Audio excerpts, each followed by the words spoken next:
तेलंगाना के मादिगा समुदाय का अभिनंदन करता हूं। मैं मेरे छोटे भाई कृष्णा का आभारी हूं।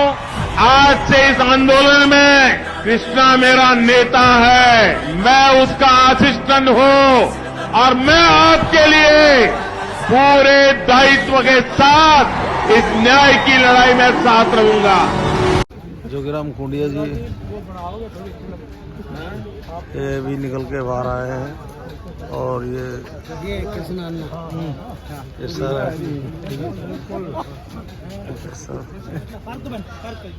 चलते चलते बढ़ाओगे। अरे पत्रकार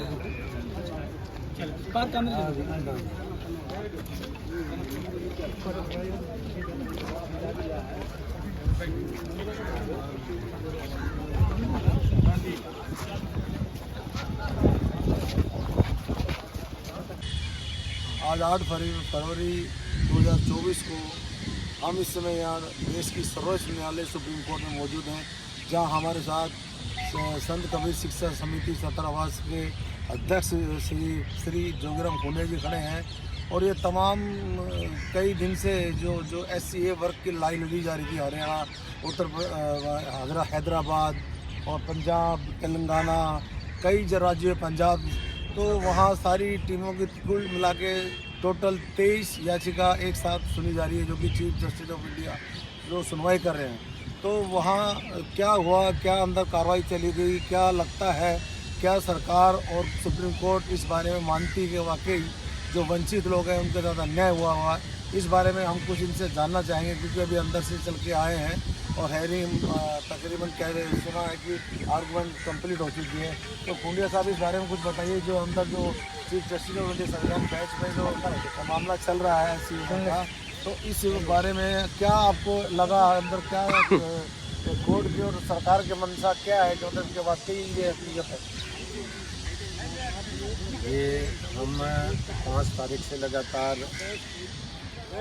वर्गीकरण के केस के बारे में तैयारी के लिए सलमान साहब से, सलमान खुर्शीद से, जो हमारे सीनियर एडवोकेट हैं, राकेश खन्ना जी जो हमारे सीनियर एडवोकेट हैं, उनसे हमने तैयारी उनका जायज़ा लिया। इसके बाद लगातार 3 दिन तक हमने तारीखें अटेंड की और ऐसा लग रहा है इतनी बढ़िया बहस हुई है। और बहस के दौरान सबसे बड़ी बात ये हुई है कि तुषार मेहता जो सॉलिसिटर जनरल है भारत सरकार के, उन्होंने भी वर्गीकरण के पक्ष में अपना स्टेटमेंट दिया है, अपनी बहस में वर्गीकरण का समर्थन किया है। इससे ये लग रहा है और कोर्ट के रुख को देख के ऐसा लग रहा है कि जो फैसला आएगा बहुत ही अच्छा होगा और वर्गीकरण के हक में आएगा। जो हमारी लड़ाई 1994 से जारी थी वो हमें सफल होती है दिखाई दे रही है, ऐसा मुझे लग रहा है। हमारे वकीलों ने बोला, हमारे वकीलों से भी जो हमने डिस्कस किया है बाद में, तो सबने एक ही जवाब दिया है कि आपकी जो लड़ाई है वो बहुत ही निर्णायक मोड़ पर पहुंच चुकी है और आपके हक में फैसला जल्दी आने वाला है। सुनने में ऐसा इसमें सुनने में ये भी आ रहा है कि कोर्ट ये कह रही है कि जो IAS IPS बन जाते हैं और जो संपन्न हो चुके हैं, जो आरक्षण ले चुके हैं, उनको निकाल दिया जाए, बाकी जो इससे वंचित थे उनको इसमें शामिल किया जाए। बाकी लगता है कि भाई जो 36 या 40 जाते हैं, ऐसा बात तो हुई है, लेकिन ऐसा उनका मत नहीं है कि क्रीमी लेयर SC में क्रीमी लेयर लागू नहीं हो सकती। ऐसा मतलब जो है ना, हमारे वकीलों ने भी बहस में कहा कि शेड्यूल्ड कास्ट में क्रीमी लेयर लागू नहीं हो सकती स्टेज के ऊपर, जब तक कि कम से कम उनको 2-3 पीढ़ियों का जब तक उनको ना मिले तब तक उसको लागू नहीं करेंगे। ऐसा नहीं हो सकता। ये मतलब जो है ना, बात तो कोई भी रख सकता है, लेकिन उसकी सत्यता जानने के लिए पूरा प्रयास किया गया है कोर्ट में और ऐसा अभी तक कुछ नहीं है तो इसमें मतलब लागू किया जाएगा। हमारे दोनों वकीलों ने जैसे कि अब जो आप अंदर की जो सुप्रीम कोर्ट की जो आपके मैटर पर जो आर्गूमेंट थी वो कंप्लीट हो चुकी है आर्गूमेंट और जल्द ही टाइम 15-10 दिन लगेंगे और फैसला आ जाएगा। बहुत बड़ा जैसे फैसला कि, है, ऑल इंडिया में ये लागू होना है। एक ये पॉलिसी मैटर बनेगा आप भारत के लिए, सरकार के जो लिए। आपके साथ जो हैदराबाद से आए थे उनका नाम क्या है बता दें। अन्ना कृष्णा जी, इन्होंने हैदराबाद रैली में जो है ना 5 लाख की इकट्ठा करके भीड़ को और प्रधानमंत्री जी को बुलाया था। मोदी जी ने वहाँ अन्ना के लिए कहा था कि मैं भी आपका कार्यकर्ता हूँ और जब तक आपकी आरक्षण की लड़ाई पूरी नहीं होगी मैं आपके साथ हूँ। इसका मतलब तो ये वर्गीकरण की लड़ाई, ये जो वर्गीकरण की जो लड़ाई है इसको सरकार भी बखूबी समझ चुकी है और सरकार भी बनने के लिए तैयार है और सुप्रीम कोर्ट भी मानती है कि वाकई जो वंचित है उनके साथ इनजस्टिस हुआ है। तो इन तमाम जानकारी के साथ जोगीराम मोनिया जी पूरे हरियाणा के हिसार से यहाँ पर दिल्ली में डेरा डाले हुए थे कई दिन से और यहाँ आए और ये एक मील का पत्थर साबित होगी जो कार्रवाई हुई है। वो कहते हैं कि ऐसा काम कर जाओ लोग आपको 100 साल तक याद रखें। तो मैं लक्ष्मण कुमार इंदौरिया वंदे जागरण ब्यूरो चीफ दिल्ली से जोगीराम मोनिया जी के साथ। कहाँ गए?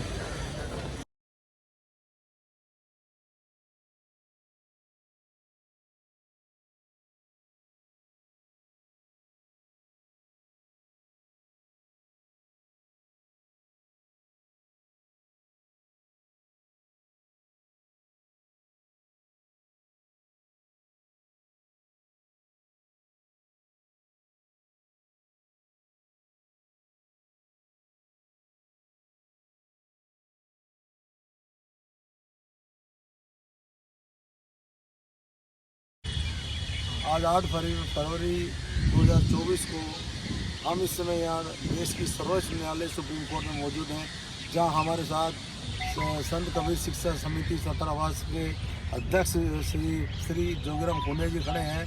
और ये तमाम कई दिन से जो SCA वर्ग की लड़ाई लड़ी जा रही थी हरियाणा, हैदराबाद और पंजाब, तेलंगाना, कई राज्यों पंजाब, तो वहाँ सारी टीमों की कुल मिला के टोटल 23 याचिका एक साथ सुनी जा रही है, जो कि चीफ जस्टिस ऑफ इंडिया जो सुनवाई कर रहे हैं। तो वहाँ क्या हुआ, क्या अंदर कार्रवाई चली गई, क्या लगता है, क्या सरकार और सुप्रीम कोर्ट इस बारे में मानती है कि वाकई जो वंचित लोग हैं उनके साथ अन्याय हुआ, इस बारे में हम कुछ इनसे जानना चाहेंगे, क्योंकि अभी अंदर से चल के आए हैं और हैरिंग तकरीबन कह रहे सुना है कि आर्गुमेंट कंप्लीट हो चुकी है। तो खूंडिया साहब इस बारे में कुछ बताइए, जो अंदर जो चीफ जस्टिस ऑफ इंडिया संविधान बेंच में जो मामला चल रहा है SCA का, तो इस बारे में क्या आपको लगा, अंदर क्या कोर्ट की और सरकार के मंशा क्या है कि उनके वाकई ये हकीकत है? ये हम 5 तारीख से लगातार वर्गीकरण के केस के बारे में तैयारी के लिए सलमान खुर्शीद से, जो हमारे सीनियर एडवोकेट हैं, राकेश खन्ना जी जो हमारे सीनियर एडवोकेट हैं, उनसे हमने तैयारी उनका जायज़ा लिया। इसके बाद लगातार 3 दिन तक हमने तारीखें अटेंड की और ऐसा लग रहा है इतनी बढ़िया बहस हुई है। और बहस के दौरान सबसे बड़ी बात ये हुई है कि तुषार मेहता जो सॉलिसिटर जनरल है भारत सरकार के, उन्होंने भी वर्गीकरण के पक्ष में अपना स्टेटमेंट दिया है, अपनी बहस में वर्गीकरण का समर्थन किया है। इससे ये लग रहा है और कोर्ट के रुख को देख के ऐसा लग रहा है कि जो फैसला आएगा बहुत ही अच्छा होगा और वर्गीकरण के हक में आएगा। जो हमारी लड़ाई 1994 से जारी थी वो हमें सफल होती है दिखाई दे रही है, ऐसा मुझे लग रहा है।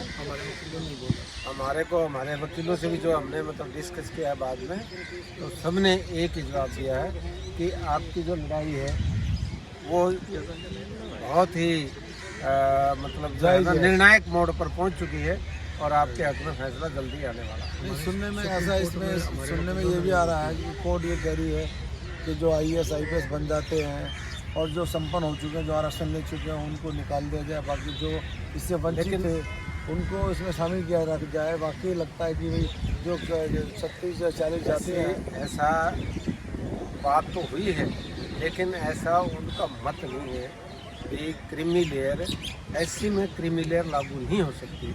ऐसा मतलब जो है ना हमारे वकीलों ने भी बहस में कहा कि शेड्यूल्ड कास्ट में क्रीमी लेयर लागू नहीं हो सकती स्टेज के ऊपर, जब तक कि कम से कम उनको 2-3 पीढ़ियों का जब तक उनको ना मिले तब तक उसको लागू नहीं करेंगे। ऐसा नहीं हो सकता। ये मतलब जो है ना बात तो कोई भी रख सकता है, लेकिन उसकी सत्यता जानने के लिए पूरा प्रयास किया गया है कोर्ट में, और ऐसा अभी तक कुछ नहीं है तो इसमें मतलब लागू किया जाएगा। हमारे दोनों जैसे कि अब जो आप अंदर की जो सुप्रीम कोर्ट की जो आपके मैटर पर जो आर्गुमेंट थी वो कंप्लीट हो चुकी है आर्गूमेंट, और जल्द ही टाइम 15-10 दिन लगेंगे और फैसला आ जाएगा। बहुत बड़ा फैसला है, ऑल इंडिया में ये लागू होना है।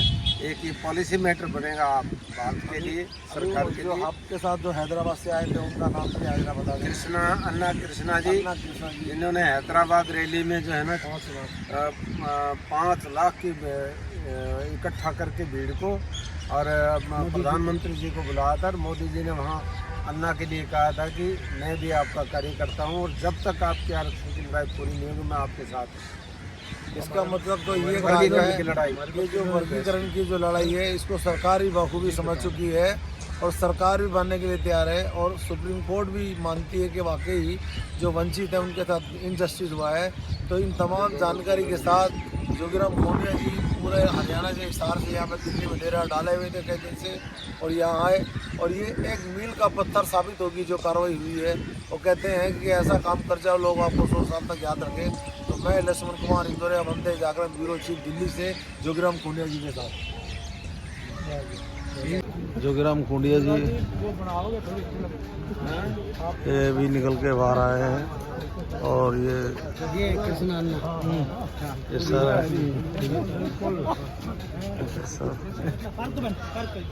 चलते चलते बढ़ाओगे। अरे पत्रकार